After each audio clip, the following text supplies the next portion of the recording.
ja šo uzstāšanos mēs sadalītu tādos lielās nodaļās ar virsrakstiem, tad viens virsraksts būtu, kā valsts kultūras pieminekļu aizsardzības inspekcija karoja ar Rīgas domu. Un tas noteikti derētu manā stāstā kā sākuma punkts. Viesturs ļoti labi izstāstīja par to, kas notika. Faktiski tas, ko mēs redzējām 2000. gadu sākumā, ka Rīgas domē mantojuma funkcija tika vājināta. Un tika vājināta līdz punktam, ka faktiski citāts bija ļoti labs. Mums taču ir īstenībā darbinieki, kas teorētiski var darīt to, ko darīja šī inspekcija, priekš kā mums ir vajadzīga inspekcija. Tālāk iejaucās attiecīgi iejaucās Dambja kungs. Es kā Rīgas domas, insiders var teikt, ka tāds koda vārds Nacionālā kultūras mantojuma pārvaldē Rīgas domē ir Dambja kantoris. Tātad Dambja kantoris iejaucas un atjaunojas šī struktūra, kas vismaz pilda kontrolas funkcijas būvniecības gadījumos. Kas ir minimums, kas pats minimums, kas faktiski nav ne strateģiskās ietekmes, attīstības ietekmes un īstenībā nav ietekmes uz kaut kādiem projektiem, lieliem pilsētai nozīmīgiem, kuros mēs varētu darboties. Šī sasaukuma sākumā ir trīs komisijas, ko pilsētas attīstības departamentā, pilsētas attīstības komiteja nodibina tās politiskas komisijas. Viena no tām ir kultūra vēsturiskā materiālā mantojuma komisija, jo šī vajadzība ir absolūti skaidra. Ar tēmu strādājot jau ir skaidrs, un ar apkaimēm ir skaidrs, ka cilvēkiem tas ir nepieciešams, bet ko darīt īsti nav skaidrs. Un ja mēs runājam ar attīstītājiem, pilsētas attīstības departamentu cilvēkiem, un es jums dodu tiešām iekšējo informāciju, tad viņi pasaka ļoti skaidri. Mums par mantojumu nav tēmas turētāja. Rīgas domē par šo tēmas turētāja nav. Tieši tāpēc attīstības programmā šī tēma neparādījās. Tur blakus bija viss kaut kas, protams, kas ir pilsētai vajadzīgs. Satiksme, telpiskā attīstība, izglītība, viss, bet mantojums nav. Un te ir skumjais stāsts. Ja mēs, skatītos šo mūsu attīstības ceļu kā seriālu, tad šis ir skumjais stāsts. Brūža kungs un Našaniece stāv augstā janvāra dienā Hartmaņa eļļas spiestuves teritorijā kopā ar attīstītājiem. Jo kas ir noticis? Ir noticis ļoti tipiska lieta. Rīgā ir daudzas industriālās teritorijas, viņas nav statusētas. Attīstītājs nopērk uzreiz lielu teritoriju, tā teikt ar visu iekšā esošo, kas viņuprāt ir absolūtie krāmi, un tur radīs šo burvīgo ģipškartona paradīzi ar daudz dzīvojamām mājām, ko pārdos par attiecīgu cenu. Šeit bija tieši tas gadījums. Brūžkungs faktiski bija izvilcis jau dokumentus, aizsūtījis man preventīvi tādā lielā uzticībā, manam, godājot manu entuziasmu, bet ļoti mazo veiktspēju, viņš ir parādījis faktiski to brīnumu, kas atrodas teritorijā. Un teritorijā bija, arī pārvaldnieki, ne tikai šie industriāli objekti, kas ir vienmēr interesanti pēc formas, bet arī pārvaldnieku māja ar ļoti tādu unikālu interjeru, kur bija tāda steampunka stilā, piemēram, tādas metāliskas kāpnes vai zāle ar tādiem neredzētiem un ļoti autentiskiem, kas ir autentika, atgriežamies rotājumiem. Un šī attīstītāja vēlme, lai mēs viņus netraucējam, Dievdēļ, lai mēs viņus netraucējam, vienkārši tikt pie šīs savas teritorijas un turpināt tālāk. Pie šī objekta un pie tā, kas no šīs tikšanās izrietēja un šīs situācijas izrietēja, es atgriežos vēlāk, bet tanī brīdī es pirmo reizi un patiesībā vienīgo reizi saņēmu tādu ļoti spēcīgu reakciju no attīstītāja puses, un tad arī sapratu, ka Rīgas domē būtībā attīstība ir jaunbūvniecība. attīstība ir jaunbūvniecība un patiesībā viss, ko mēs gribam panākt ar mantojumu, šim virzienam ir traucējoši. Mēs viņiem traucam. Rīta viņu traucē, tādēļ šie attīstītāji bija apmeklējuši mēru, vicemēru, attīstības komitejas vadītāju, un visur bija sūdzības par manu ļoti vareno politisko iejaukšanos, kas bija ļoti smieklīgi. Tā, un te mēs ar komiteju, ar mūsu mazo komisiju un ar tiem deputātiem, kas ir politiski deputāti, faktiski izgājām cauri objektiem. Un šie ir tie 4 objekti. Mēs visi zinām mūsu vēsturiskos ūdenstorņus, vecie ūdenstorņi, kas ir mazajā Matīs ielā. Tur ir 2 objekti, kas ir visvecākie, 1903. gads. Frišs, manuprāt, un Ince, 2 arhitekti. Un tad ir 2 Bokslava veidotie toņi, attiecīgi Gaujas iela un Alīsas iela, kur iekšā vēl ļoti interesants inženieriskas struktūras, jo atcerēsimies, ka Rīga patiešām ir industriālā mantojuma lielpilsēta. Un to jau faktiski kādā 18. gadā es dzirdēju no Bokslava mazdēla, ka Rīga ir unikāla industriālā mantojuma koncentrācijas pilsēta. Varbūt Glasgow to var ar mums salīdzināties vai kādas no senajām Ziemeļvācijas pilsētām. Jā, un lai mēs nokļūtu pie šīs jaunās pieejas, jo es neslēpšu, ka no paša sākuma faktiski es stingri uzstāju, ka mums ir jābūt šai strateģiskai institūcijai. Mums ir jābūt institūcijai, kam ir ietekmes pilsētas plānošanu, kam uz programmām ir ietekme, un kas var administrēt objektus caur projektiem. Pilsētai nozīmīgs objekts, man ļoti patīk Dambja kunga termins ankuru objekti. Jo kas ir ankuru objekts, tas ir vēsturisks objekts ne tikai Rīgas vēsturiskajā centrā, bet absolūti jebkura Rīgas milzīgajā teritorijā, ap kuru sociums, sacīsim, kopiena, vēsture, ekonomika burbuļo. Un tas, protams, ir tas vēsturiskā objekta piedāvājums. Mūsu funkcijas analīzes rezultāti, jūs redzat, šeit ir daudz mazi burtiņi, kā teica Brūža kungs, neviens nelasa daudz mazus burtiņus, visi skatās bildes. Es jums apmēram jau izstāstīju to esenci, tas, ko mēs funkciju analīzes rezultātā, kas tika veikta par visu administratīvu aprātu, Rīgas domē redzējām, ka politikas plānošana mantojuma tēmā nenotiek. Ir tas rāmis, ko ir uzlikusi valsts, ko esat uzlikuši jūs, tas, ko arī faktiski, kas tika jau izstāstīts iepriekšējās vietās, bet mēs paši nenodarbojamies ar šo integrālā audekla veidošanu. Līdz ar to, protams, mēs nespējam to kultūru vēsturiski vērtīgo teritoriju attīstīt, un arī patiesībā mēs nestrādājam atsevišķi ar šiem atsevišķiem objektiem. Ja ir tāds liels Mendelis politiskais, tad kāds to var vienu objektu paņemt, bet būtībā mums nav īstenībā izpratnes, kā tas viss kopā notiek. Un tas, kas man noderēja, un īstenībā mums visiem ļoti noderēja, protams, tā ir starptautiskā pieredze, un te mēs atradām 2 piemērojamās pieredzes pēc, sacīsim tā, pēc pilsētas lieluma un pēc pilsētas apjomiem, un arī Tallinas gadījumā pēc apmēram tāda paša ekonomiskā fona, līdzīga ekonomiskā fona.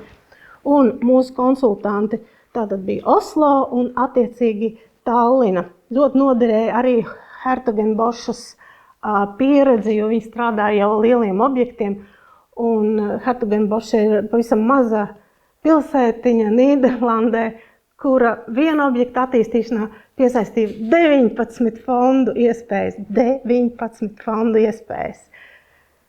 Es apcitu, viens no mūsu komisijas darbiem arī bija pārtulkot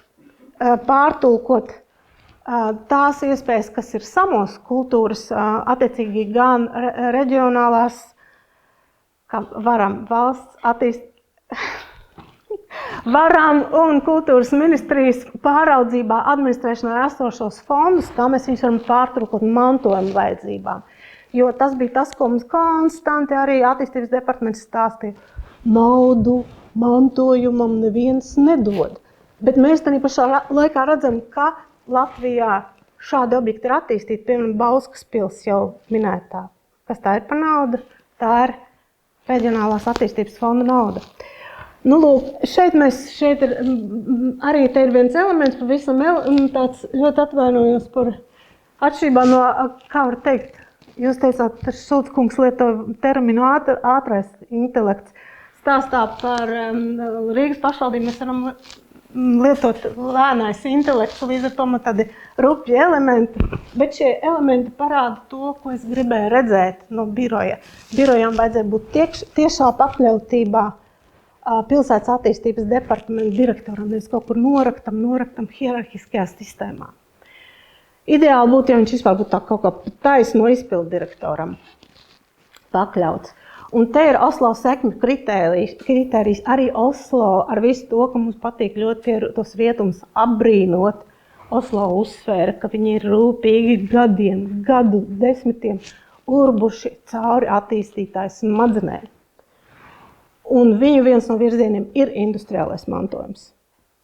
Bet viņi arī tieši to saka, sākumā tie bija džungļi, mēs gājām lēni, beigās viņi tagad viņi ir sapratuši, ka tā ir vērtība. Tā ir pievienotā vērtība. Ja tu projektu attīsti ar šo kultūru vēsturiskā elementa saglabāšanu, tad tu esi pacēlis viņas citā jau vērtību klasē. Tallinā, es domāju, tas, kas Tallinā ir būtiski, arī viņi ir sākuši no mazumiņas. Citu arī Oslo sāk ar 3 cilvēkiem birojā. Šobrīd viesturam ir 3, tūlīt būs 4. Tūlīt būs 5 kaut kādi vai ne kosmiski skaitļi, zinot, cik daudz cilvēku attīstības departamentā strādā un kopā Rīgas domē. Un tas, kas ir no Tallinas mantojuma saglabāšanas biroja ļoti būtiski, viņi uzskata, ka viņi ir projektu fabrika. Viņi ir pārstrādājuši visu to informāciju, viņi to ir integrējuši savā darbā, un bilaterālie un Eiropas Savienības finansējumi, tas viņu maize, viņi ar to strādā. Un kas vēl bija? Kas man patīk? Nu jā, arī šis augstais status, kas ir birojam. Faktiski viņi uzskata, ka viņi ir absolūti līdzvērtīgs faktors Tallinas vēsturiskā mantojuma saglabāšanā kā nacionālā kultūras mantojuma autoritāte. Nu jā, un tas vienkārši kuriozs fakts. Tallinā pasaules mantojuma teritorija ir 113 hektāri. Respektīvi, Rīgā patiesībā ir vislielākā aizsardzību prasošā teritorija un nav šīs responsīvās institūcijas. Nebija. Un tagad ir stāsts atkal ar ļoti daudz maziem burtiņiem, bet es viņu kopsavilkšu. Tātad 21.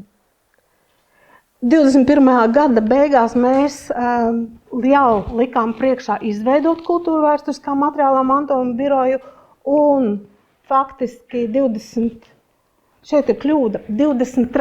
gada. Šī gada sākumā mēs nobalsojam to budžeta ietvaros. Mēs nobalsojam par to.